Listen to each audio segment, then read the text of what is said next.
Youngsters को trend लगता है बोलना I am N atheist. Absolutely, absolutely. It has become a new normal. It has become a new normal. काम के लिए लोग नहीं मिल रहे, जो लोग मिल रहे हैं वो काम के लिए। और उसकी आप वीडियोस देखोगे Yes, तो yes, आदमी yes. कह नहीं सकता कि यार इतनी कहानी लेयर्ड हो रखी है। 20s में डिप्रेशन के केस भर भर के हैं। There are so many suicide cases। ये 40 साल किस लिए लग गए? बेवकूफ है। हाँ, ये क्या करते रहे? I am telling you that India is going to be the number one.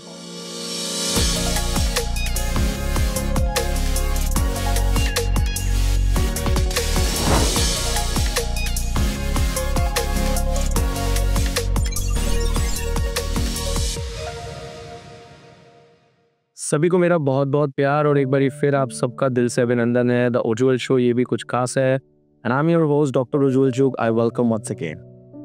तो आज का पॉडकास्ट बहुत खास होने वाला है और एक और नई डायमेंशन, एक और नई चीज़ की चर्चा करेंगे।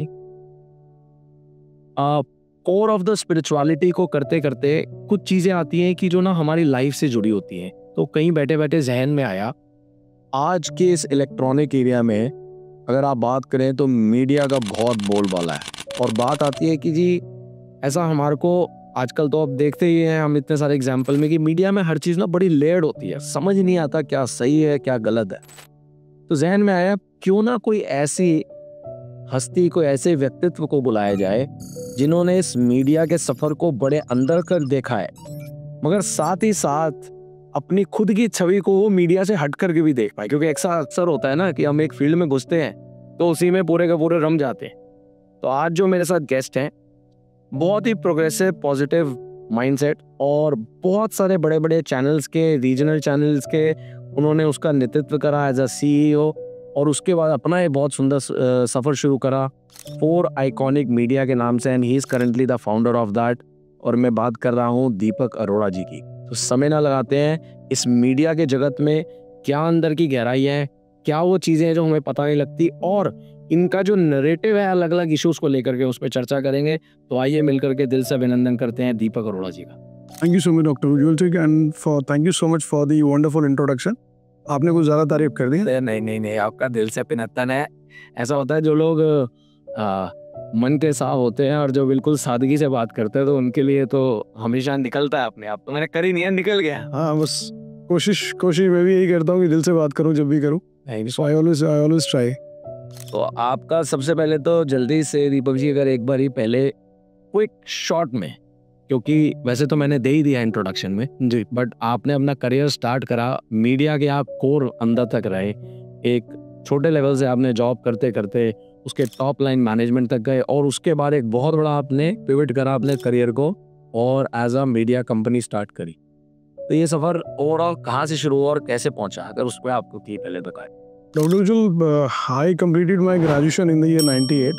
98 में ग्रेजुएशन करने के बाद 99 के अंदर 99 में as a belong to Chandigarh, तो चंडीगढ़ से जर्नी की शुरुआत हुई और पहली कंपनी जॉब करी, एक फर्नीचर कंपनी के साथ शुरुआत करी, ज़िंदगी के करियर की पहली नौकरी करी और मेथोडिक्स करके एक कंपनी थी जिसमें मैंने पहली नौकरी करी। और मुझे अगर अच्छी तरह याद है तो 2250 रुपये मेरी पहली सैलरी थी, 2250 रुपये सैलरी और 750 रुपये मुझे पेट्रोल और कन्वेंस के लिए मिलता था। तो 3000 रुपये मेरी मंथली सैलरी थी और उस टाइम पे the blessings of my father उन्होंने मुझे मारुति कार लेके दे रखी थी। तो मैं ऑफिस जाता था तो बाकी सब बाइक पे आते थे, तो वो कहते थे ये 3000 रुपये में गुजारा कैसे करेगा, ये गाड़ी लेके तो ऑफिस आता है, सेल्स एग्जीक्यूटिव है, 3000 में तो रेस्टोरेंट का खर्चा नहीं होता है की रेट में। तो चलिए एनी हाउ, बट बड़ा इंटरेस्टिंग था वो फेस और बड़ा लर्निंग फेस था। मैं पर्सनली कहूँगा कि जो आदमी जिसने कभी आज तक मतलब ग्रेजुएशन करी और मैं पोस्ट ग्रेजुएशन परस्यू कर रहा था, पंजाब यूनिवर्सिटी से MA परस्यू कर रहा था, तो साइमल्टेनियसली 99 में मैंने जॉब करनी शुरू की, तो पहली शुरुआत वहाँ से होती है। उसके बाद ये जर्नी बढ़ती आगे और मैं फाइनेंशियल सेक्टर में जाता हूँ और इंश्योरेंस कंपनीज के अंदर बजाज अलायंस और ING जैसी कंपनी, मल्टीनेशनल कंपनीज के अंदर मैं लगभग 10 साल तक रहा और वहाँ पर बड़ी अच्छी पोजीशंस को, रीजनल हेड पोजीशंस को, एरिया मैनेजर पोजीशंस को हेड किया, बहुत लोगों को हेड किया वहाँ पे और बहुत कुछ सीखा। ज़िंदगी की जो असली सच्चाई है कि जब आप सेल्स के लिए लोगों के पास जाते हो, सबसे बड़ी बात है कि जब लोग आपको रिजेक्शंस देते हैं, जब आप विलफुली वेट नहीं करना चाहते किसी के कैबिन के बाहर जाके 4 घंटे, तो जब ब्रांच मैनेजर किसी के पास हम जाते थे तो वो कहता है जरा वेट करो, 2 घंटे की वेटिंग चल रही सर की। तो जब हम 2-2 घंटे बैठते थे तो उसने बड़ी पेशेंस डेवलप की। तो वो जो इनिशियल एक डेकेड रहा लगभग 10 साल का, तो वो फाइनेंशियल इंस्टीट्यूशंस में रहा और जहाँ तक आपने बात की मीडिया लाइन की, तो मेरे जो बड़े ब्रदर हैं वो पंजाब केसरी के अंदर 1984 से हैं प्रिंट मीडिया में। सन 84 से, जब आप लगा लीजिए कि पत्रकारिता का बहुत ज़्यादा लोगों को ना तो जानकारी थी और ना नॉलेज थी। फॉर्चुनेटली हमारे पारिवारिक कोई बैकग्राउंड नहीं था, बट उनका इंटरेस्ट था। वो जब कॉलेज में थे तो उन्होंने उसी टाइम पे जर्नलिज्म करना शुरू किया, लोकल न्यूज़पेपर अपनी एक लॉन्च कर दी। पंजाब केसरी वाले आए उस डिस्ट्रिक्ट में, तो पंजाब केसरी ने उन्होंने अपना ब्यूरो रिप्रेजेंटेटिव हायर किया। तो उनके सानिध्य से किसी नोन के चैनल दिल्ली में जो था, जबकि मैं चंडीगढ़ रहता था, तो जब चैनल उनका दिल्ली में था तो उनको एक सीईओ की ज़रूरत थी और वो चाहते थे कि कोई ऐसा आदमी हो जो पारिवारिक आदमी हो, जो हमारे चैनल को संभाल सके, मैनेजमेंट की नॉलेज हो। और क्योंकि मेरे पास जर्नलिस्टिक सेंस नहीं थी और मेरे पास एडिटोरियल सेंस नहीं थी, बट यस, क्योंकि मैं मैनेजरियल रोल में रहा, मैनेजमेंट रोल में रहा और रीजनल हेड्स की पोजीशन, और मैंने 300-400 लोगों को तब तक मैं हेड कर चुका था।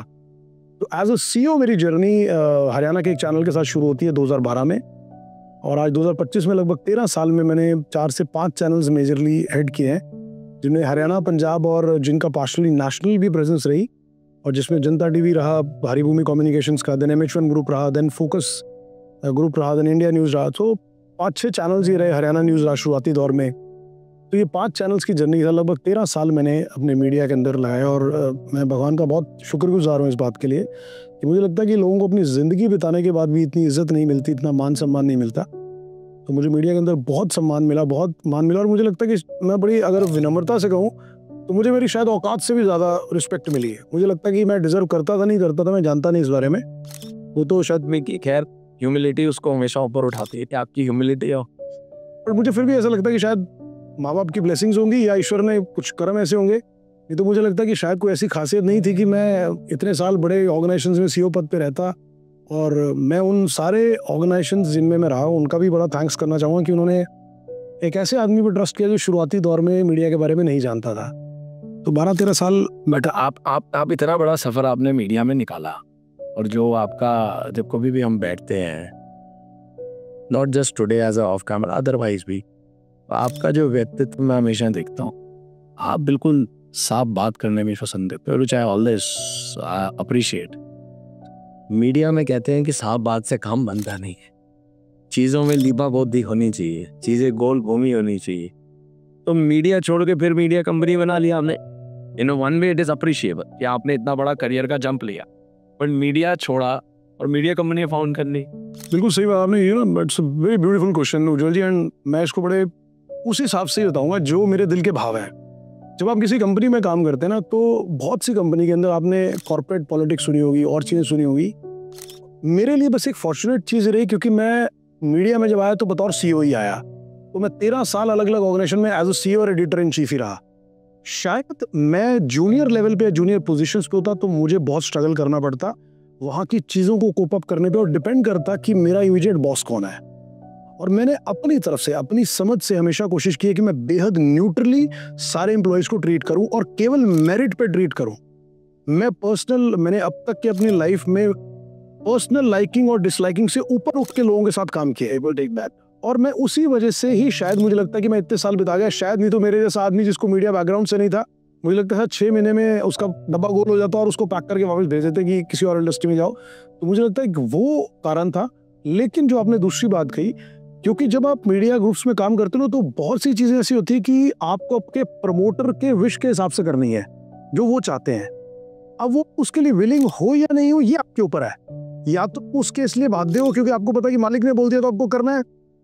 तो कहीं ना कहीं मुझे ऐसा लगता है कि कई एक्सपीरियंसेस मेरे ऐसे रहे जो मुझे पर्सनली ऐसा लगता था कि which is not a nice gesture for the organisation by the promoter. But मैं नाम नहीं लूंगा किसी भी प्रमोटर का, बिकॉज सभी का अपना अपनी उनकी धारणा, अपनी थॉट प्रोसेस है। और एक आदमी जब काम चलाता है, उनको बहुत सारे चीज़ें मैनेज करनी है, तो दे हैव देयर उनका एक सोचने का नजरिया है।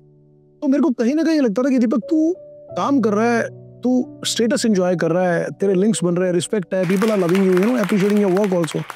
बट जो अंदर की बात है ना, वो अंदर से सुकून नहीं था। और सबसे बड़ी बात कि मुझे लगता है कि आज मैं आपके साथ उज्जवल जी बैठा हूँ, आज मेरे दिमाग में आया कि उज्जवल जी दिस इज अभी मेरे दिमाग में थॉट आई है, लेट्स डू इट, मुझे करना है ये। And suppose if I go to my owner and I am not liking this Deepak, I am not liking this idea, तो आपको अरे यार ये साला यार गलत आइडिया निकाला था मैंने यार। तो मुझे लगा कि नहीं, एक बार मैं अपने दिल की करके देखना चाहूंगा, हार या जीत से परे, सक्सेस या फेलियर से परे, मैं अपने दिल की करके देखना चाहूंगा कि जो काम मैं करना चाहता हूँ, जो मुझे अच्छा लगता है, मैं बस उस काम को करना चाहूंगा। इसलिए मैंने आई मेड माई कंपनी की बहुत सी चीजें ऐसी जो मैं अपने मेरे दिल के अंदर थी, जो मैं कर नहीं पा रहा था। अच्छा, कहीं ना कहीं एज अ मीडिया वो कहते हैं कि मीडिया लाइन में आपको फुल विंग्स फ्लाई करने को मिलते हैं, नहीं मिलते, टॉप लाइन तक कहीं भी चले जाओ बंदे रहते हो। मैं अपने केस में तो कह सकता हूँ, हालांकि मैं बड़ा फॉर्चुनेट रहा कि बड़ी जगह मिले, लेकिन मुझे फिर भी लगता था कि बहुत चीजें जो मैं करना चाहता, क्योंकि जब प्रमोटर के साथ आप डिस्कस करते हो,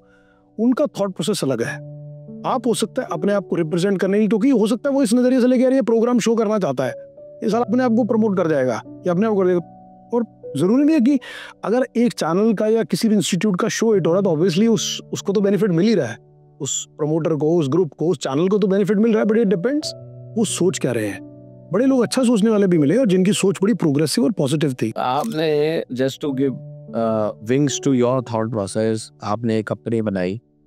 मीडिया में खासकर एक बड़ा जिसे कह सकते हैं कॉमन कांस्टेंट पर्सपेक्टिव और नैरेटिव ये होता है कि कोई भी मीडिया कंपनी है, at the end of the day media company वो चलेगी जो वो गाना गाएगी जो लोग सुनना चाहते हैं, और वो गाना चलेगा तो ऐड मिलेगी तो धंधा चलेगा तो कंपनी बनेगी। आपने जब अपनी इस कंपनी को फॉर्म करा, इन योर पर्सपेक्टिव बहुत संक्षेप में, how do you see media? देखिए, आपने जो बात कही वो कुछ हद तक सही है, मैं उसको गलत नहीं कहूँगा, क्योंकि क्या है कि जो आप कोई मीडिया हाउस चलाते हो तो ऑब्वियसली वो चलेगा रेवेन्यू से, फंड से, और ऑब्वियसली आपको जब बड़े ब्यूरोक्रेट से, गवर्नमेंट ऑफिस से, हाउसेस से, गवर्नमेंट से, सब जगह से जब बिजनेस तब मिलेगा। अगर आप उनके बहुत ज़्यादा अगेंस्ट और उसकी बात करोगे तो मुझे लगता है that you might have to suffer a lot of consequences also, you know. But मैं पर्सनली ये बात मानता हूँ कि मैंने इस ग्रुप के अंदर लॉन्च करने का एक बेसिक पर्पज ये था कि जैसे मेरी जो हमेशा से सोच रही है, thinking always very neutral and always thinking from that perspective कि मैं जो भी करूँगा ना वो लाइकिंग डिसलाइकिंग से ऊपर उठ के करूँगा, कोशिश करूँगा। अब कई बार आपको करने के बाद उसको रीचेक करना पड़ता है कि यार आपने कर तो दिया उसको, लेकिन अब पता लगता है उसका वो बैकफायर कर रहा है कि भाई साहब वो उधर से तो ये हो रहा है यार, ये आपने क्यों कर दिया। बट मैंने अपनी तरफ से, it's been more than 1 year, मैंने अपनी तरफ से कोशिश की है, क्योंकि मैं हमेशा से एक बात मानता रहा, खासतौर पे सोशल मीडिया के लिए एक बात कही जाती है, आपने भी क्योंकि अभी तक सुनी होगी, कि आपका जो चैनल है उसके ऊपर एक तरह की ऑडियंस उसको रन करती है। अगर आप किसी स्पेसिफिक टॉपिक पे पॉजिटिव बोल रहे हो तो पॉजिटिव बोलने वाले, उस चीज को देखने वाली ऑडियंस ही आपका चैनल लाइक करेगी, व्यू करेगी, फॉरवर्ड करेगी। आप नेगेटिव बोलोगे, आपको क्लाइंट नहीं मिलेगा, आपको व्यूअर नहीं मिलेगा, जिस टाइप का कंटेंट। बट मैं इस बात के लिए एक चेक करना चाहता था, और जो मैंने किया भी और मैं अभी भी कर रहा हूँ, I will keep on doing it, कि अगर न्यूट्रल कंटेंट डालते हो, आप अच्छे को अच्छा कहो और गलत को गलत कहो, बुरे को बुरा कहो, तो हर तरह के नैरेटिव वाले लोग हैं। जो सूझबूझ वाला आदमी है वो सही को गलत नहीं कहेगा, उसका पर्सनल इंटरेस्ट अलग हो सकता है मेरे से। नहीं, बट इसमें ना एक पॉइंट आता है, जो भी आपने बात बोली, ये सुनने को, कहने को बहुत अच्छी लगती है, बट इसमें एक इशू क्या आता है when it comes to media. I know, और जब आप मीडिया हाउस रन कर रहे हैं कि भाई जो जैसा दिखता है काले वो काले का और सफ़ेद को सफ़ेद का हो। देखिए हमारे सामने कितने सारे एग्जाम्पल हैं, बड़े अच्छे अच्छे पत्रकार हुए, ठीक है, और हर किसी को पता है, मतलब वो पत्रकार को वो हमेशा वही बोलता था, काला काला है, सफ़ेद सफ़ेद है। लोगों ने कहा भाई काला काला कैसे, सफ़ेद सफ़ेद कैसे है, ये कैसे कह दिया कि the gentleman is kicked out of the system. तो सवाल ये आता है, जो आप बोल रहे हैं बात तो ठीक है, but at the end of the day उस पत्रकार, उस जर्नलिज्म को सपोर्ट कहाँ से आपको कर रहा है? सपोर्ट तो आपको मिल ही नहीं रहा। और उसी चक्कर में ये नैरेटिव है कि जो सारी आज की रेट में अगर आप बात करें, इंडियन पॉलिटिक्स में जब हम बात करते हैं, तो सारी की सारी लिपापोती हो रखी है। So how do you see it? आप उसको कैसे मेंटेन न्यूट्रल करोगे अगर आप कह रहे हो मैं न्यूट्रल रखूंगा? मतलब मेरा मानना ये है कि मैं आपसे उज्जवल जी एक जस्ट एन एग्जांपल ने कहा कि मैं किसी का भी नाम नहीं लेते, जो भी मीडिया हाउसेस के आपने पर्सन कहे उनको साइडलाइन का नाम नहीं लिया आपने, हाँ साइडलाइन कर दिया। मैं एक सिंपल सवाल पूछता हूँ, मान लीजिए आज आपने किसी व्यक्ति विशेष को लेकर आपने किसी शो में एनालिसिस किया, आज आपने उसको नेगेटिव तौर पे एनालिसिस किया कि उन्होंने स्टेटमेंट दी, उन्होंने बात बोली, डिसीजन लाए, कोई पॉलिसी लाए, इस पॉलिसीज के अंदर ये लूप होल्स हैं, ये प्रॉब्लम्स हैं और ये मिसलीड किया जा रहा है, उनकी स्टेटमेंट मिसलीडिंग है, आपने नेगेटिव एस्पेक्ट दिखाया। सिमिलरली ये हुआ उस खबर को इवैल्यूएट करने का नेगेटिव एस्पेक्ट। लेकिन अगर आप कल वही नेता, वही इंडिविजुअल अच्छी चीज करता है और आप उसको पॉजिटिवली इवैल्यूएट करोगे, तो मेरा मानना ये है आज हो सकता है कि जिस दिन आपने उसको नेगेटिव किया तो उसको करेगा अच्छा ये हमारे खिलाफ नेगेटिव बोल रहा है, इसको देख के बात करेंगे, देखेंगे, बड़ा पॉजिटिव बोलोगे ना, तो जिसकी हम बात करते हैं healthy journalism, why that healthy journalism is evaporating, this is the reason only, because लोगों के दो धड़े बन गए हैं, either right or left. But आप जो पर्टिकुलरली कह रहे हैं ना Deepak ji, that's fine, but इस जब नैरेटिव को देखते हैं, ये कभी भी हेल्दी जर्नलिज्म हमेशा से एग्जिस्ट करता था, but I am being very honest and precise, और मैं बिल्कुल निर्भय होकर ये बात कह सकता, ये खास कर अब जो I am being very precise, तो वो नैरेटिव कहीं ना कहीं खत्म होता चला गया।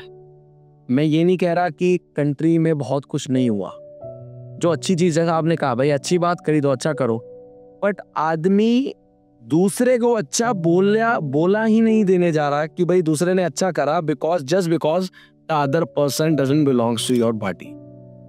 तो वो जो पार्ट किल ऑफ हो रहा है वो तो मीडिया रिटेन ही नहीं कर पा रही। So how you would, what is your persona on that कि भाई as a founder of a media, you know, more or less I agree with your this viewpoint, because इसका रीजन क्या है, जैसे आपने बात की, आज suppose I am from a party, आज ए पार्टी के लिए मैंने पॉजिटिव बात की, they are happy all over, you know, if my point makes a verdict और इम्पोर्टेंस, अगर मेरी बात की वैल्यू है उन लोगों के बीच में जो इस बात को फॉलो करते हैं, नैरेटिव देखने वाले, खबरों को देखने वाले, तो उस बात को तवज्जो देंगे। अगर मेरी बात की वैल्यू ही नहीं है, क्योंकि आज हजारों की तादाद में, लाखों की तादाद में सोशल मीडिया के ऊपर बहुत सारे पत्रकार हैं, यूट्यूबर हैं जो कर रहे हैं, और प्रोमिनेंट जो लोग हैं उनकी बात को तवज्जो भी है, उनकी बात को वैल्यू भी है, जो प्रोमिनेंट नहीं है उनको कोई nobody is asking and nobody is bothered about that also.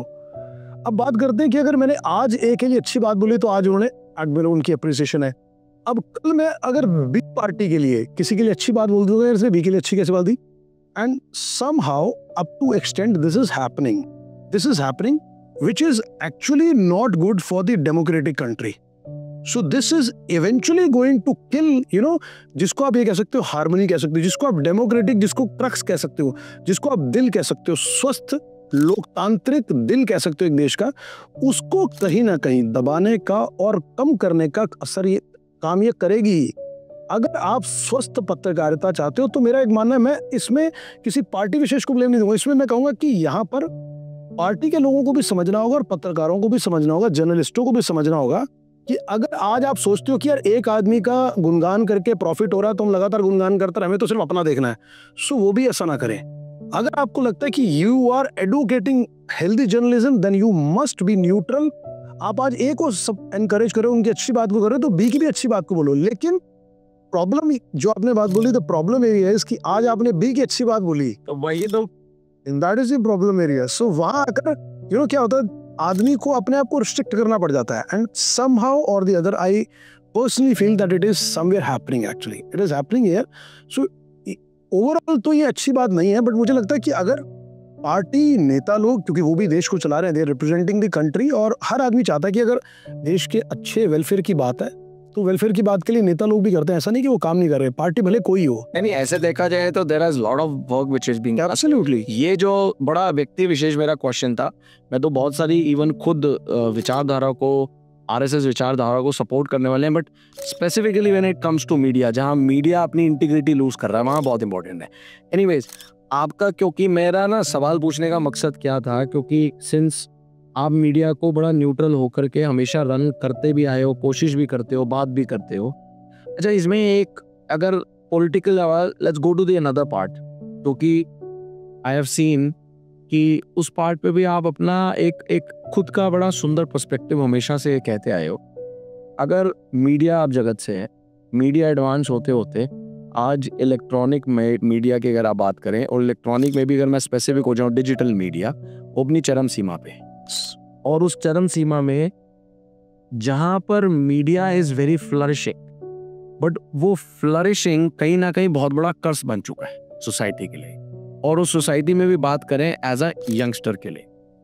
जब हम भारत की बात करते हैं तो भारत की संस्कृति वगैरह को अगर देखा जाए, उसको बहुत हद तक खराब करने वाला ये फ्लरिशिंग डिजिटल मीडिया ही है। एब्सोल्युटली। विच वी सॉ कि भैया आया तो ब्लेसिंग था, बन गया अब ये कर्स। यस।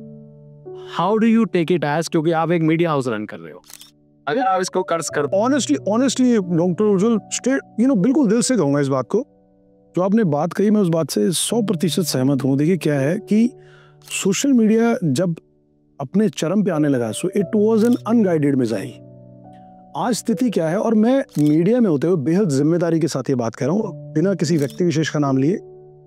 आप कोई भी चीज़ काम करते हैं उसके लिए प्रावधान है। आप कोई एजुकेशन करते हैं, क्वालिफिकेशन करते हैं, कोई डिग्री लेते हैं, उसके लिए एक प्रावधान है। There is a process to आपको इंजीनियर बनना है तो पहले उसके लिए पढ़ना होगा, टेस्ट देना होगा, पेपर देना होगा, फिर आप बनोगे। आप डॉक्टर बनना है तो आपको कई साल की थ्योरेटिकल नॉलेज चाहिए, फिर प्रैक्टिकल नॉलेज चाहिए, फिर आपको इंटर्नशिप करनी है, फिर आप टेस्ट देंगे, फिर उसके बाद आपको एग्जाम्स देने तो आप डॉक्टर बनोगे।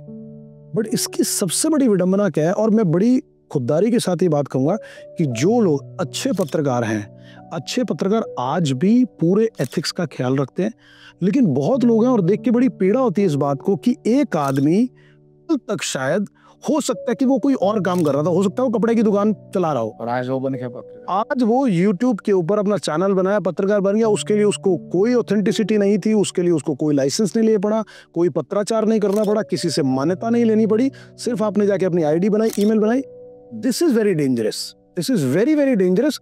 और मैं बड़ी मजबूती के साथ ये बात कहूंगा कि आज अगर 100 इस तरह के लोग हैं तो उसमें से मेजर ऑफ द जो लोग हैं उनके ऊपर बहुत बड़ा प्रश्न चिन्ह है। उनकी क्रेडिबिलिटी, जो चीज वो जिस नियत के साथ आपको करे, जो मैंने आपको बात बोली, आपकी नियत क्या, आप जिसके लिए काम करने जा रहे हो, तो उस इंटीग्रिटी पे बहुत बड़ा क्वेश्चन मार्क है। आप अगर सही इंटीग्रिटी के साथ काम करते हैं तो सोशल मीडिया को पलकों पे बिठाने वाले भी लोग हैं, नेताओं पे बिठाने वाले भी। आज आप सोचिए कि आज सोशल मीडिया की आप पावर समझिए कि एक आदमी एक गांव के अंदर, एक छोटी गलियों के अंदर साइकिल के ऊपर कच्चा बादाम बेचता है और वो रातों रात पूरी दुनिया पे छा जाता है। एक लड़की उसके ऊपर कच्चा बादाम पे घर पे रह के अपने सिर्फ एक डांस स्टेप्स करती है, वो वायरल सेंसेशन बन जाती है और आज उसको हर जगह पर काम मिल रहा है। She is getting law of fame and everything. एक रानू मंडल नाम की लेडी एक स्टेशन के ऊपर, एक रेलवे ट्रैक, कैलकाटा के रेलवे स्टेशन पे बैठ के सिर्फ भीख मांगने वाली ये गाना गाती को रिकॉर्ड कर लेता है। Just see the power of social media. Absolutely. Kumbh के अंदर देखिए, आप वो देखिए जो अर्शा रिछारिया मिली, फिर मोनालिसा जो वो वाली, फिर आपका आईआईटी बाबा। तो ये वो चीजें ये दिखाती है कि आप अगर इसका सही उपयोग करो, सही उपयोग और सीमित उपयोग। मैं इस बात पे बहुत एम्फेसिस करना चाहूंगा कि सीमित उपयोग क्या हो गया, डिसिप्लिन। एब्सोल्युटली। अब आप इस बात को समझिए कि कुंभ के अंदर महाकुंभ हो रहा है, 144 साल के बाद महाकुंभ हो रहा है। पूरे दुनिया के, हिंदुस्तान के संत महात्मा सब वहां जा रहे हैं उस धरती को, उस मिट्टी को नमन करने के लिए, जहां पर उस धरती पे 144 साल के बाद महाकुंभ हो रहा है। आप देखिए, वो जब शुरू में अंदर उन 3 लोगों को माइलेज मिलनी शुरू हुई तो वो पूरे एक हफ्ते के अंदर ऐसा लगा कि महाकुंभ को हाईजैक कर लिया गया सिर्फ सोशल मीडिया के अंदर इन 3 लोगों ने। उनका कसूर नहीं था, कसूर था हमारे जैसे सब लोगों का। आप बात करना चाहते हैं, आप जाइए बात करिए, बट आपने बात करनी तो उन संत महात्माओं से बात कीजिए, आप भारत के कोर वैल्यूज की बात कीजिए, आप धर्म और संस्कृति की बात कीजिए, आप उस साधु से बात करिए जो 40 साल से तपस्या कर रहा है, आप हजारों इंटरव्यूज उनके करिए। पर ऐसा है ना कि खैर आपका पर्सपेक्टिव बहुत सुंदर है, बट मैं तो इस पर्सपेक्टिव को हमेशा ऐसे देखता हूँ कि कुंभ देता है तो अबंडेंस में देता है। एब्सोल्युटली, उनको दिया ना, वो कुंभ नहीं है। नहीं, बिल्कुल। मैं कह रहा हूँ, मैं फिर जल्दी कह रहा हूँ कि बिल्कुल सही दिया। देखिए क्या है, ईश्वर की नीति है, रचने वाला वो है, इस सृष्टि का रचयिता है। उसने इन 3 लोगों के ऊपर पूरी अपनी उंगली रख दी थी कि इन 3 लोगों का भाग्य परिवर्तन इस महाकुंभ के दौरान होने वाला है, उसमें कुछ गलत नहीं है। लेकिन मैं कह रहा हूं कि जो उसकी खूबसूरती थी, over of social media coverage, over of electronic media coverage and more emphasis on these 3 people, उसने महाकुंभ के जो एक्चुअल में जो क्रक्स था, जो उसकी खूबसूरती थी, उसको धूमिल करके ऐसा लगा कि सिर्फ लोग उन्हीं को ढूंढ रहे हैं। मीडिया वाले इन 3 को ढूंढ रहे हैं कि वो कहाँ है। मीडिया का है इसी चीज में टिकास में मीडिया वालों की। अब देखिए, अब मैं तो मीडिया हाउस नहीं ना, बट इस वाले में मैं जरूर ये कहना चाहूंगा कि वो कहते हैं ना कि भगवान कृष्ण कह रहे हैं कि भाई जो तुम्हारा कर्म है, कर्म प्रधान है। अब मीडिया वाले का कर्म क्या है भाई? वो खबर ढूंढो जिससे टीआरपी बढ़े, जिससे मेरी चीज बढ़े। तो उसको तो पता आईआईटी बाबा चल रहा है, तो आईआईटी बाबा को कैप्चर करे। सर कोई मना नहीं कर रहा, एक बार करो ना, इस बार मत करो। मतलब इतना हो जाए कि अगर 4 आदमी खड़े हैं तो 400 लाइन में लगाए खड़े हैं कि हम भी करेंगे। अगर आईआईटी बाबा गए, मैं वो एग्जांपल स्पेसिफिक आदमी का ले रहा है, अगर आप नहीं करोगे, it is not going to be the end of the life. Absolutely. आपकी दुनिया खत्म होने वाली नहीं है। आप इस, जिसको कहते हैं ना, वो मुझे 3 इडियट्स का वो डायलॉग याद आता है, इट्स अ वांटिंग रेस। वो जो बोमन ईरानी उसमें बोलते हैं, इट्स अ, एक दूसरे अंडे को तोड़ के आगे निकल जाएगा। तो ये एक वो रेस है, तो रेस का हिस्सा मत बनिए। आप स्थिरता के साथ चलिए, जीवन आपको बहुत कुछ देगा। आज किसी को पहले दे देगा, किसी को बाद में देगा, बट देगा जरूर। जो उस नियति में लिखा है ना, जो प्रभु श्री कृष्ण ने लिखा है, आपको मिलेगा जरूर। नहीं, वेरी नाइस। अच्छा, मीडिया का एक बड़ी सुंदर देखे जाए आज के युग में तो खासकर, वो बड़ी एक सुंदर बात बोलता है कि मीडिया चाहे तो राजा से रंग और रंग से राजा, फकीर जिसे बोलते हैं, किसी को खाक से कहाँ पहुंचा देता है और कहाँ से उठा के गिरा देता है। मैं स्पेसिफिकली जब व्यक्तिगत देखता हूँ आज की डेट में, हमारे ओवरऑल सिस्टम में कल्चरल वैल्यूज पूरी चली गई है, और जिस दृष्टिकोण से मैं देखता हूँ उसमें बहुत बड़ा हाथ सोशल मीडिया, जहाँ पर अगर आप बात करते हैं कि मैं ऐसा नहीं है कि उल्टा मैं माताओं का ज़्यादा साथ देता हूँ। I am always feminine. हमारे हमेशा कल्चर, हमारी संस्कृति में हमेशा उसका दर्जा ऊपर रहा है, बस कहीं ना कहीं सोशल मीडिया की मिसअंडरस्टैंडिंग से उन्होंने अपने दर्जे को ऊपर से नीचे कर लिया। तो when the core goes to media, media हर चीज को कंट्रोल कर सकता है। तो आप इस चीज को how do you always see कि मीडिया ने जो ये एक बहुत बड़ा संस्कृति पे हमारी चोट और वार हो चुका है, जी कैसे एवरीथिंग इज कंप्लीटली डिस्टॉर्टेड।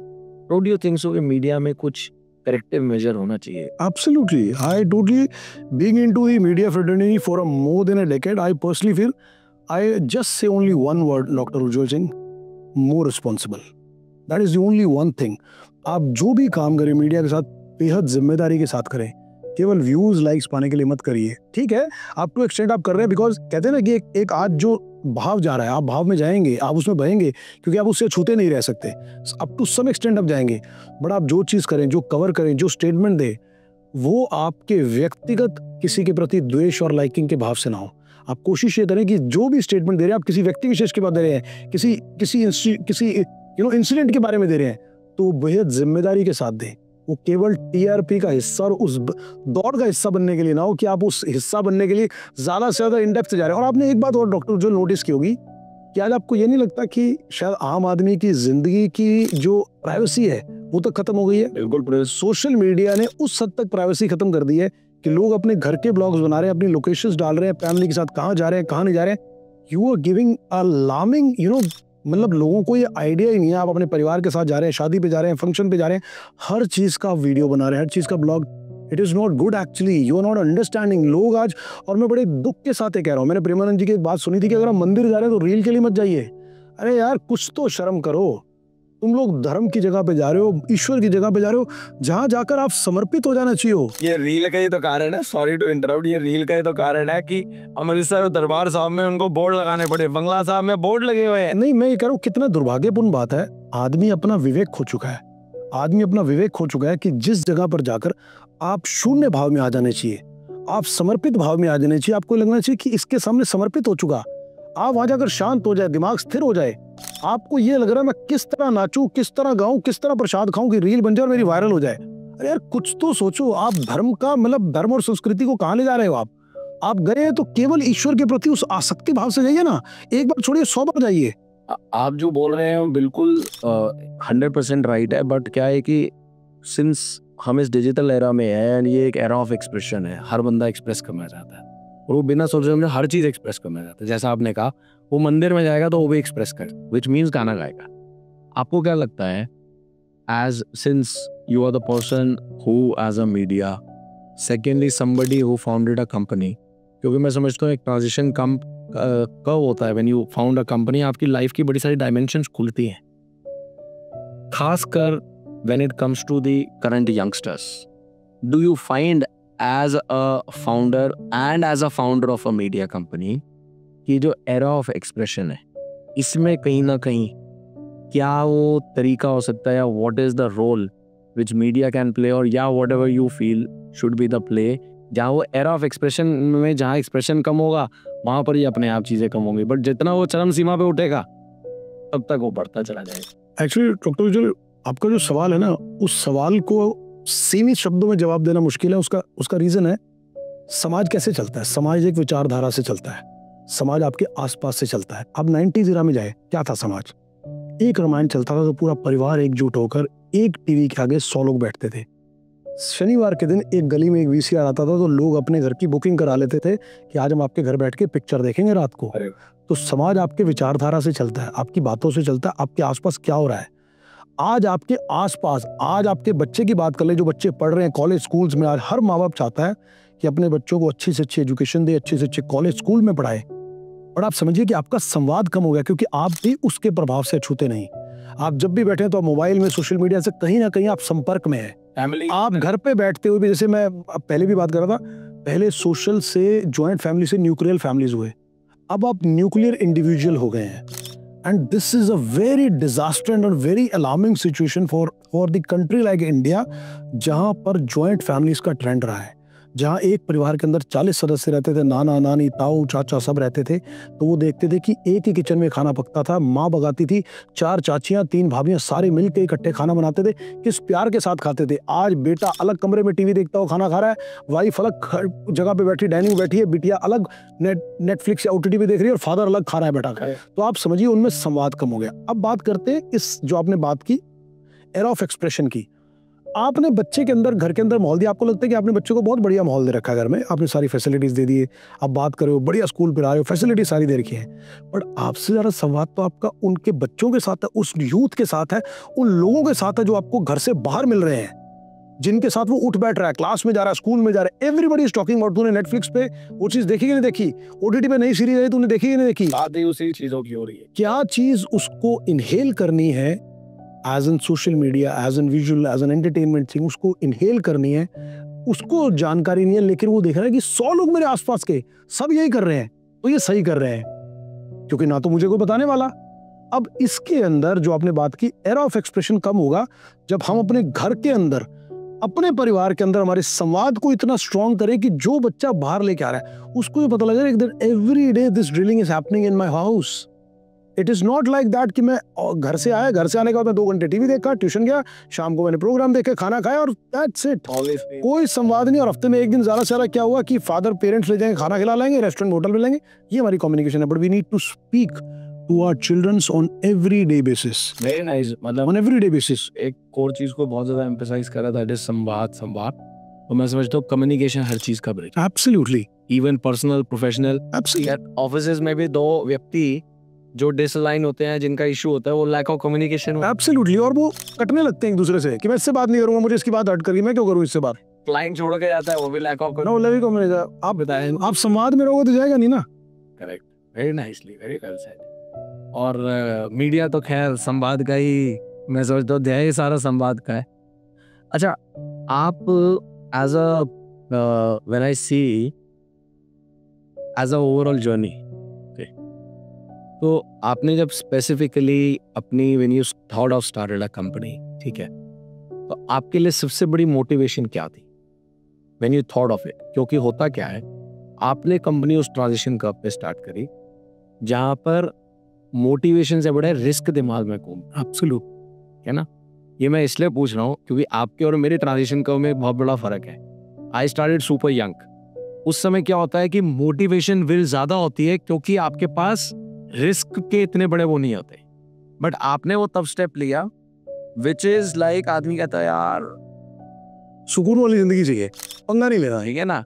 तो व्हाट वाज दैट, मैं स्पेसिफिकली जानना चाह रहा हूँ, क्योंकि और मैंने स्पेसिफिक आपसे सवाल पूछने का मकसद है, मैं ज़रूर उस पर मैं क्लियर करता हूँ, क्योंकि जब आदमी मीडिया में टॉप लाइन पे होता है ना, तो आदमी बिल्कुल वो कहते हैं ना, जैसे आइसिंग ऑन द केक, क्या that is the kind of, absolutely, कि आप ऑलरेडी टॉप लाइन लोगों से मिल रहे हो, सब कुछ है, and all those thing blah blah blah you have.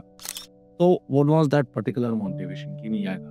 देखिए ऑनेस्टली कहूँ डॉक्टर उज्जवल की, जब आप एक ऑर्गेनाइजेशन के CEO लेवल की पोजीशन पे हो, getting a hefty salary every month, life is very sorted, everything is aligned, you getting good handsome salaries, works, everything, आप परिवार को भी टाइम दे रहे हो, काम भी कर रहे हो और उसके साथ कर रहे हो, बहुत मुश्किल है, बहुत मुश्किल। मतलब मैं पर्सनली बताऊं तो बहुत गट्स चाहिए इसके लिए, बहुत डेयरिंग चाहिए, बिना रीजन के तो खास तौर पे चाहिए। अगर आपका रीजन हो कि आपको मालिक ने निकाल दिया, आपका झगड़ा हो गया, आपका कोई इसको रीजन ज्यादा सर्कमस्टेंसेस, आपका कोई तगड़े वाला पंगा हो गया, तो अलग बात है। बट बिना रीजन के आई वाज, मतलब मुझे नहीं पता, मैं अपवाद हूँ नहीं हूँ, आई वॉज वेरी कंफर्टेबल, मैं बिल्कुल स्ट्रीमलाइंड था, कोई दिक्कत नहीं थी, और मैंने अपनी स्वेच्छा से जॉब को छोड़ा।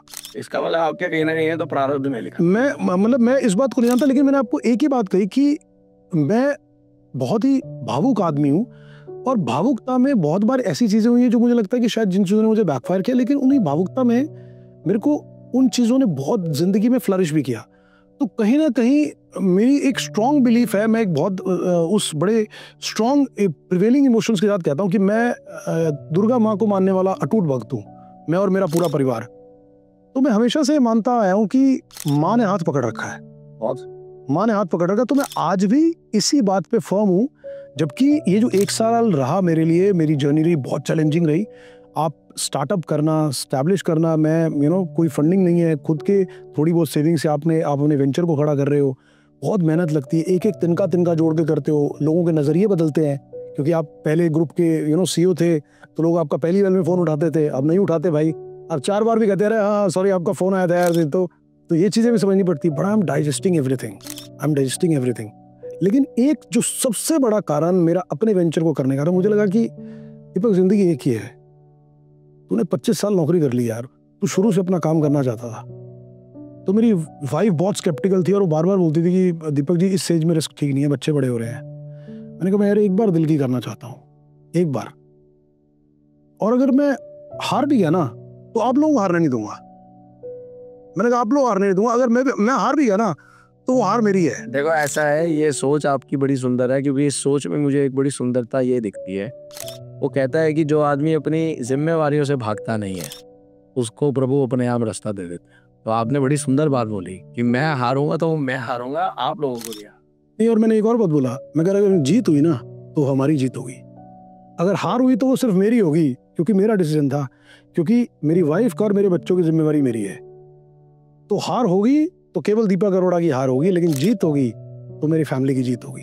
तो मैंने कहा एक बार मैं दिल की करना चाहता हूँ, अगर हार भी गए तो कोई बात नहीं यार, इज्जत ईश्वर ने छत दे रखी है, खाना खाने की दिक्कत नहीं है, तो दिक्कत तो आएगी नहीं यार। इससे ज़्यादा जीवन में चीज़ें ही तो कम ज़्यादा होंगी, फैसिलिटीज ही तो कम ज़्यादा होंगी, ये ईश्वर ने इज्जत का दे रखा है, बस तो चिंता करने की। मतलब मैं समझता हूँ कि आपके इस भाव में ना, व्हेन यू वर सेइंग, तो मैं वो बड़ा अपने खुद के फेथ के प्रति एक कन्विक्शन देख पा रहा था, which is somehow gone in people. और वो कहते हैं कि कुछ बड़ा काम करने के लिए वो कन्विक्शन और फेथ बहुत जरूरी चाहिए। The leap of faith is very big.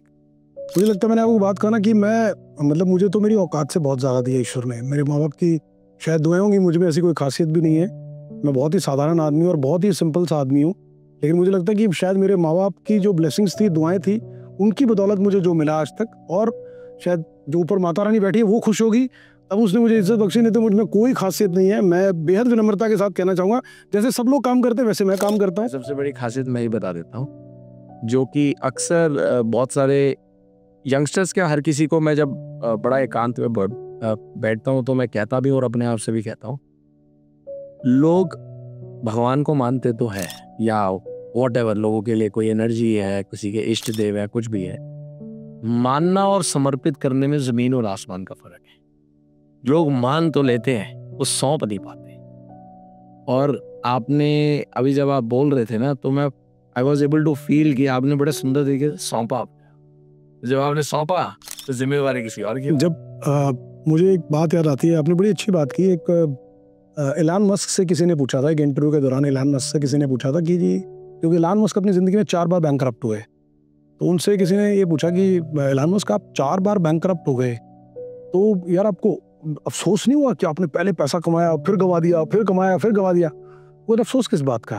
आप एलन मस्क की जस्ट उनकी स्ट्रॉन्ग बिलीफ सिस्टम देखिए उनका, मतलब उन्होंने क्या कहता कि उसमें अफसोस किस बात का? कहता अच्छा चले मुझे एक बात बताइए, ये पैसा कमाया किसने था? तो कहना नहीं आपने कमाया था। तो अगर कहता कमाया मैंने था तो गंवा मैंने दिया, तो मैं ही जानता हूँ ना कि दोबारा कमाया कैसे जा सकता है, तो फिर अफसोस किस बात का? अगर 4 बार गवा दिया तो 5वीं बार कमाना भी कैसे, मैं वो भी जानता हूँ। तो आज एलन मस्क इतना बड़ा नाम इसलिए नहीं है कि वो एलन मस्क बन गए, उन्होंने स्पेस कंपनी बना ली, just because of his strong belief and conviction in what he does. आपने जो बात बोली, अभी रिसेंटली ही gave a session of 30 minutes at Y Combinator में। वाई कॉम्बिनेटर के जितने इनक्यूबेटेड स्टार्टअप्स थे, तो उसमें जो सबसे पहली सुंदर बात बोली, जो बिल्कुल इसी थॉट प्रोसेस से अलाइंड है जो आप बता रहे थे, कि स्टार्टअप जर्नी के अंदर failure is should be a milestone. Absolutely कि भाई फेल्योर को माइलस्टोन लिखो, एब्सोल्युटली अगर वो माइलस्टोन नहीं है तो ये स्टार्टअप फेल है। एब्सोल्युटली। मुझे एक और, मैं उनका नाम मुझे याद नहीं आ रहा, लेकिन बड़ी खूबसूरत बात याद आ रही है। एक कोई मिलियनेयर थे, उन्होंने बड़े सक्सेस, बड़ी बड़े डिजास्टर्स और फेलियर्स के बाद वो इवेंचुअली कामयाब हुए। So he went to college and he was addressing people and just giving the tips. तो लोगों ने पूछा कि जी आप हमारे को जिंदगी में या सफल बिजनेस के क्या टिप्स बताओगे कि जो होगा कि आप ही बताओगे यार इससे हम कंफर्म्ड जो है ना कामयाब हो जाएंगे। तो कहता है मैं वो तो आपको नहीं बता पाऊंगा, लेकिन मैं आपको ये बता सकता हूँ कि 99 तरीके क्या है जिससे आप फेल हो जाओगे, उसके अलावा जो करोगे उसमें पास हो जाओगे, क्योंकि वो मैं ऑलरेडी ट्राई करके देख चुका हूँ। तो उन्होंने अपनी जिंदगी के सारे क्रक्स को, अब्राहम लिंकन जस्ट सी, जिंदगी में जो कुछ किया, जितने इलेक्शन सब हारे, failure, rejection, eventually he became the president of United States of America. So ये बड़े लोग हैं। मुझे लगता है कि वो बात हुई है कि देने वाला वही है, आपके हाथ में कर्म करना है, आपके हाथ में कर्म करना और सौंपना है, कर्म करना और सौंप नहीं पाते।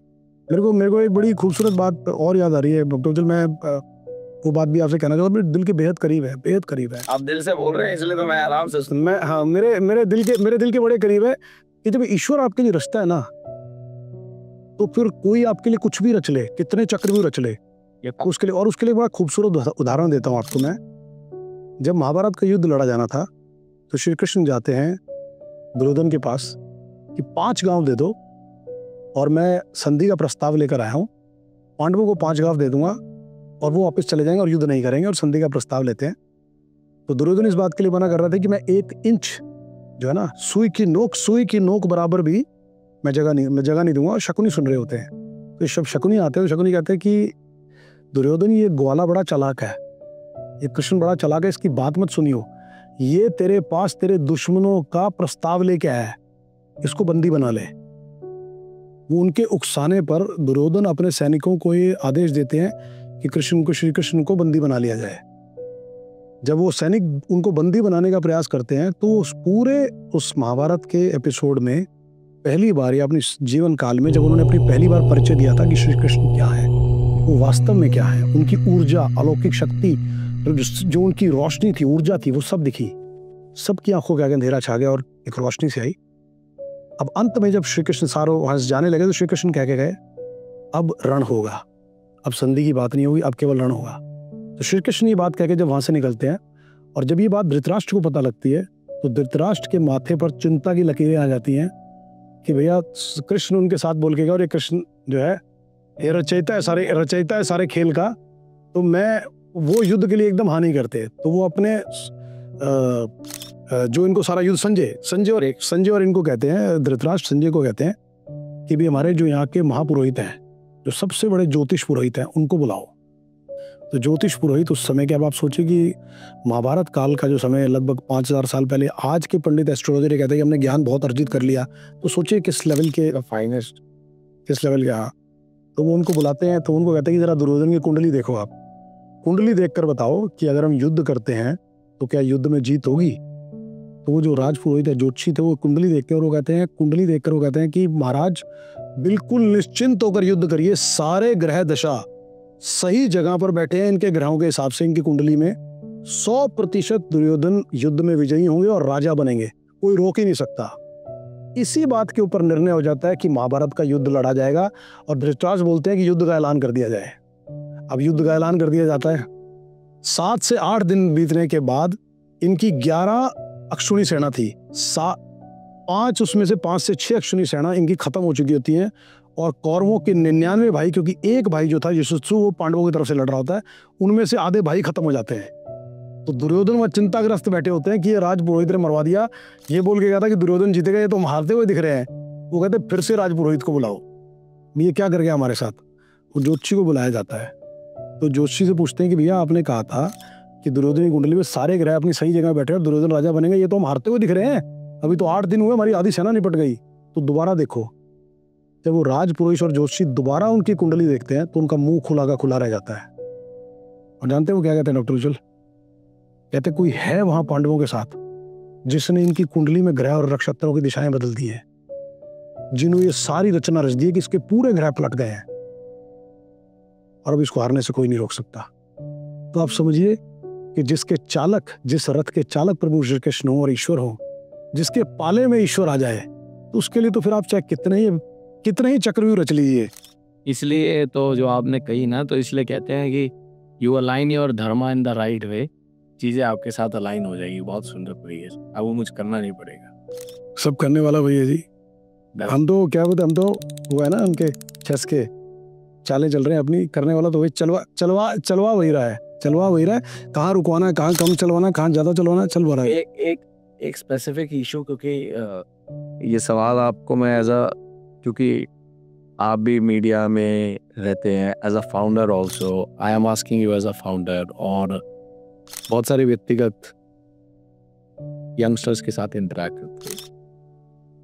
आजकल एक बहुत स्पेसिफिक प्रॉब्लम यंगस्टर्स में, बहुत ही स्पेसिफिक, और आई एम श्योर आप भी फेस करते होंगे, क्योंकि इस पे तो बहुत सारे मीडिया के रिलीजेस हैं। करंट यंगस्टर अगर आप किसी भी चीज़ के लिए हायर करते हैं, there is a huge commitment failure बहुत बड़ा है। और खासकर there is a debate going on, जहाँ पर बहुत सारी कंपनी के HR दे से कि भाई अभी क्या है, जेनजी जो है, Gen Z is very talented but we don't want to hire them. Absolutely. तो पर्सनली जो ये इतनी बड़ी पूरी की पूरी, आई एम श्योर आप भी फेस करते हैं, आप कमिटमेंट फेल्योर है, आप बोला कुछ डिलीवर कुछ, अनडाउटेडली क्या ही कुछ रहे हैं, कल मन करेगा तो काम करेंगे, नहीं करेंगे ये तो सोचता ही बोल के आज जाए तो कल आए भी नहीं। कल आएंगे। तो ये जो पूरा चलन है, आप क्या समझते हैं कि मीडिया इसमें कितना बड़ा भागीदार है, इसको खराब करने में, इसको या सही करने में भी? भाई सही करने में रोल है तो करेगा, but how do you see media's role in this? देखो, मीडिया के अगर रोल की बात करें ना, मैं एक बड़ा इंपॉर्टेंट पॉइंट उठाना चाहूंगा इसमें। मुझे लगता है कि जो आपने बात की जेनजीज कल्चर की, उसमें लैक ऑफ कमिटमेंट सबसे बड़ा रीजन है, पेशेंस का कम होना।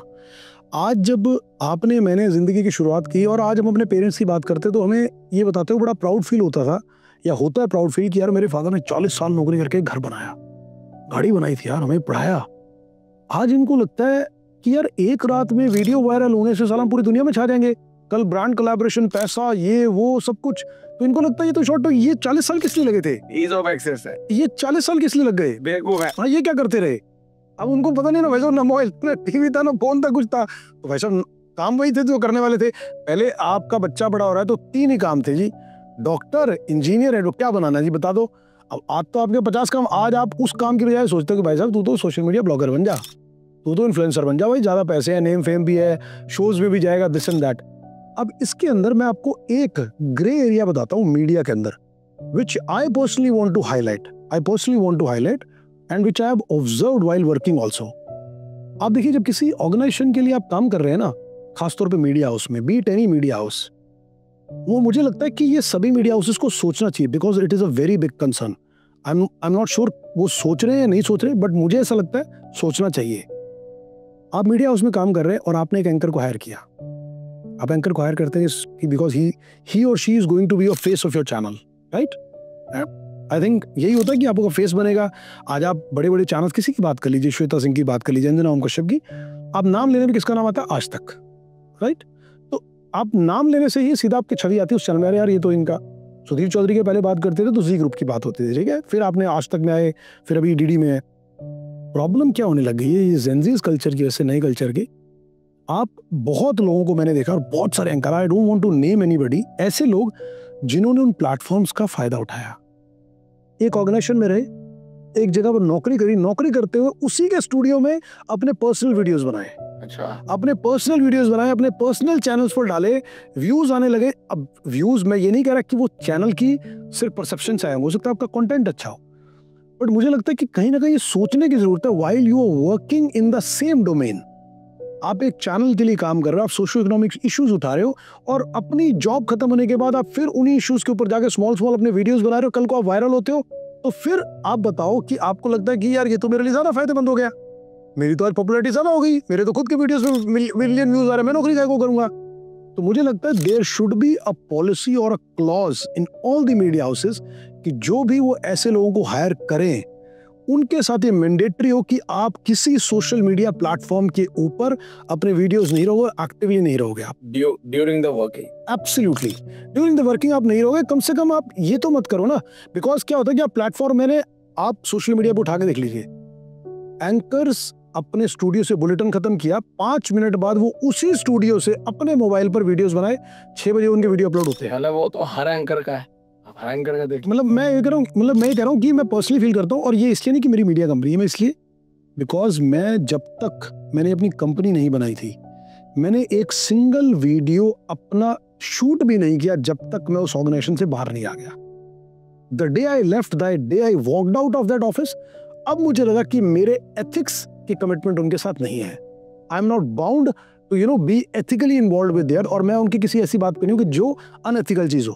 So most important thing, Gen Zs के साथ लाख का कमिटमेंट है, और सबसे बड़ी बात इनको लगता है कि 3 महीने करके इनको तो 5,000 रुपये दे दे, कोई कमिटमेंट नहीं है सर। क्योंकि क्या हो रहा है, मैंने आपको बोला ना, it is all about the atmosphere. कहीं ना हर दूसरा आदमी ये बात कर रहा है, अरे तू पागल है, 1 साल काम करेगा, 6 महीने में भाई साहब वो 10,000 दे रहा है। और कहीं ना कहीं क्या है कि हिरार्की और एनार्की का तो कोई सवाल ही नहीं रहेगा। Absolutely not sir, absolutely not. आज आप बोल के देखो ना किसी को कुछ, आप बोल के देखो, आपकी धज्जियां ना उड़ा दे दो, और आप खुद समझ नहीं पाओगे कि यार ऐसा तुमने कुछ कहा नहीं। मतलब हमने तो इतने प्रेशर जॉब्स किए, न्यूज रूम के अंदर इतना प्रेशर, एक खबर के लिए, एक सेकंड के लिए, आज बच्चों को कुछ बोलो तो अच्छा, इसका कहीं ना कहीं दूसरा भी इतनी बड़ी इम्प्लीकेशन ये है कि सिंस दे आर सो, जो आप पेशेंस की बात बोल रहे थे, पेशेंस नहीं है, they have such a strong emotional swing going on permanently, emotional stability नहीं है। इसी का कारण है कि even though they are able to do something well, फिर भी आप देखोगे कि वो 20s में डिप्रेशन के केस भर के हैं। There are so many suicide cases. मतलब पीछे कितनी बार हुआ कि आदमी अच्छा खासा यूट्यूबर बन गया, फिर भी वो सुसाइड कर रहा है। एब्सोल्युटली, और बहुत सारे केसेस आप देखिए ना, गुड़गांव की एक आरजे थी मुस्कान, देखिए वो she was ready jockey, wonderful person, और उसकी आप वीडियोस देखोगे, सुशी कह नहीं सकता कि यार इतनी कहानी लेड हो रखी। तो आप ये बात समझिए, कई बार जो आपको शॉर्ट टर्म सक्सेस भी मिलता है ना, वो शॉर्ट टर्म सक्सेस के साथ क्या होता है, बहुत सारे कॉन्सिक्वेंसेज भी हैं। जब आप जैसे हम अपने आज अपने पेरेंट्स को देखिए, 40 साल के बाद भी ना उनको ये लगता है कि अगर मैंने 100 गज का मकान, we feel so much of contentment on their face. उनके अंदर एक अजीब सी सेटिस्फैक्शन देते हैं, मैंने यार जिंदगी जी थी, 40 साल मेरे बच्चे लायक बना दिए, मैंने एक घर बना दिया। लेकिन आज ऐसा लगता है कि एक अंधी दौड़ में लगे हुए हैं, सब अंधी दौड़ में लगे हुए हैं। मैं कह रहा हूँ, कामयाबी के लिए भागना बुरा ही नहीं है, मेहनत करना बुरी बात नहीं है। ऑर्गेनाइजेशंस में जाकर आप एक टाइम के लिए, आपको लगता है आपकी कमिटमेंट पूरी हो गई, चेंज करना, it's not bad, everybody does that. But आज जिसको बोलते हैं ना कि एक ट्रस्ट फैक्टर, ये जो है कि आज आपने अपॉइंट किया तो आपको ये नहीं लगता कि ये कल बंदा आएगा कि नहीं आएगा। सबसे बड़ा फैक्टर ये, कभी एक फेमस सेइंग चल रही थी कि काम के लिए लोग नहीं मिल रहे, जो लोग मिल रहे हैं वो काम के भी, लोग मिल रहे हैं वो काम के नहीं है, जो लोग हैं उनको काम नहीं आता। So it is basically a very satirical statement कि बड़ी विडंबना वाली बात है कि आज जहाँ बच्चे हम लोगों से, जो कि हम मिलेनियम किड्स हैं, मिलेनियम एरा से हैं, बहुत ज़्यादा इंटेलिजेंट है, बहुत ज़्यादा शार्प ब्रेन है, हम तो कुछ भी नहीं है। मैं कह रहा हूँ कुछ भी नहीं है, सिर्फ अगर वो स्टेबिलिटी, पेशेंस और ठहराव ले आए, I am telling you that India is going to be the number 1 power, कोई रोक नहीं सकता। सबसे बड़ी बात, जिंदगी के लेसन के अंदर जब बच्चा कॉलेज से बाहर निकलता है ना, उसको सबसे पहली जो सीख देने की जरूरत है, ठहराव। और ठहराव इस बात का कि जब विपरीत परिस्थिति आए। बट उसमें प्रॉब्लम ये है ना कि पूरा एजुकेशन सिस्टम, पूरा आपका पेरेंट्स का ध्यान वो सिर्फ IQ के पीछे। तो आप बोल रहे हैं EQ की तो बात है ही नहीं, और S तो डिलीट ही कर दो, उसको तो डिलीट ही कर दो आप। SQ को तो डिलीट ही कर दिए, वो तो कोई है ही नहीं। मुझे मतलब यंगस्टर्स को ट्रेंड लगता है बोलना I am N atheist. Absolutely मतलब ये भी एक तरीके से इट इज बिकम एक्चुअली इसको बोलते हैं, it is become a new normal. So trends, society में ट्रेंड चेंज होता है ना, so it's become a new normal actually, nothing different. Very nice. मैं समझता हूँ आपसे बड़ी सुंदर चीज़ों पर बातें हुई, बट ऑन ऐसे तो लगता है हम बैठे रहे हैं तो लंबी चलती जाएगी। But before on a very closing note, जो मेरे को सबसे सुंदर बात, और मैं हमेशा से इस चीज़ को आई रियली अप्रिशिएट, और लोगों के लिए हमेशा एक इंस्पिरेशन होती है, जब आप लाइफ के डिफरेंट चैनल्स पे आकर के अपने आप को खुद पिवट करते हो और अपनी जर्नी को न्यू टर्न लेते हो, जस्ट बिकॉज क्योंकि आप चैलेंजेस को इनवाइट करते हो और कुछ और सुंदर के लिए, प्रोग्रेस के लिए एम करते हो, वो सबसे बड़ी चीज़ होती है which you done it with yourself. तो what would be your very final note of peace of take away for the people जो जेन्युइन लेवल पे लाइफ में कुछ करना चाहते हैं? हो सकता है उनकी भी परिस्थिति ऐसी हो, शायद परिस्थितियां सपोर्ट ना कर रही हो, करने की अंदर आग हो, सब कुछ हो, बट फिर भी ना हो। तो with your own experience what would be your piece of advice?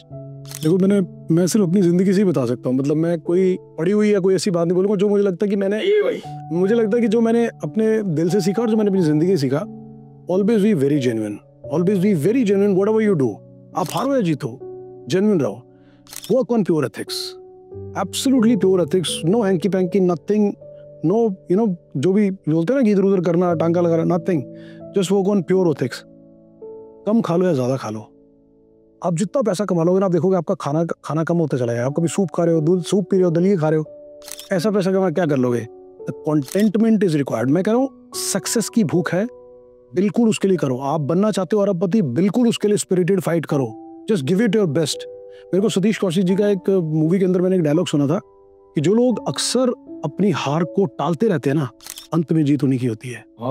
तो आप जिंदगी में अगर कितनी भी एडवर्स सिचुएशन आ जाए, एक बार अपनी ताकत पूरी लगा दो, और सबसे बड़ी बात पूरी ईमानदारी के साथ, बिना चीटिंग के साथ, बिना डिसऑनेस्टी के साथ, बिना ये सोचे कि मैं साला किसी को चीट कर दूं, धोखा दे दूं, नहीं, आप हार जाओगे। और मैं फिर ये कहूं कि जब आप ग्रुप ऑफ पीपल के साथ लड़ते हो, when you and a person who wants to become a leader, जो मैं ये नहीं कहूंगा कि मैं कोई लीडर हूं, लेकिन मुझे लगता है कि कोई आदमी जो लीडर बनना चाहता है, जब वो एक टीम को लीड करे, just believe in one thing, अगर हार होगी तो आपकी होगी और जीत होगी तो सबकी होगी। Just believe in this thing. और मुझे लगता है कि इससे ऊपर कोई क्रक्स नहीं है। आप जो भी काम करें, आप एक साला रिक्शा चलाना ना तो पूरी ईमानदारी से चलाइए यार। आपने ओला चलानी तो ईमानदारी चलाए, आप एक मिठाई बनाते हो तो ईमानदारी से बनाइए, डोंट चीट पीपल, आप ईमानदारी से करिए। मैं कह रहा हूँ कोई खुश होना, आपकी इनर जो चीज है ना, आपकी आत्मा है ना, that is getting lot of self containment. और वो जो ऊपर देख रहा है ना, ही smiling at you, he smiling at you. आज उज्जवल जी, मैं बहुत स्ट्रांगली बोलूंगा, आज सबसे ज्यादा किसी भी चीज से ऊपर प्योर एथिक्स की जरूरत है। आप पैसा कमाए ना कमाए, आप कामयाब हो ना हो, आप कम ज्यादा कुछ कर लें, आप बेहतरीन इंसान होने चाहिए। आपने बोला है ना, उसका सिंपल सा सरल ये है कि पहले इंटीग्रिटी अबंडेंस में थी, अब इंटीग्रिटी रेयर हो गई है। यस, आप उसको संभाल एलिमेंट हो। देखिए, मैं आज आपको एक छोटा सा एग्जांपल देता हूँ कि आज जब हम बच्चे बड़े हो रहे थे ना, हर दूसरे परिवार का बच्चा जो था ना, पूजा पाठ करता था, छोटा बच्चा मंदिर में जाता था, माँ बाप सिखा रहे थे, बुजुर्ग सिखा रहे थे। हम उस एरा में से जब दादा दादी ने हमें पाल के बड़ा किया है, वी आर ब्लेस्ड पीपल। आज इन बच्चों को पता नहीं। और मैं बहुत आपके चैनल पे बात कहना चाहूँगा, जिनके घर में बुजुर्ग हैं, बहुत संभाल के रखिए, बहुत सहेज के रखिए।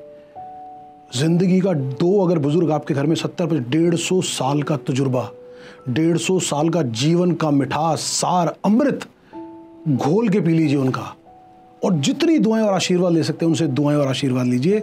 वो ज़िंदगी पलट के नहीं मिलेगी, आप कितनी किताबें पढ़ लें।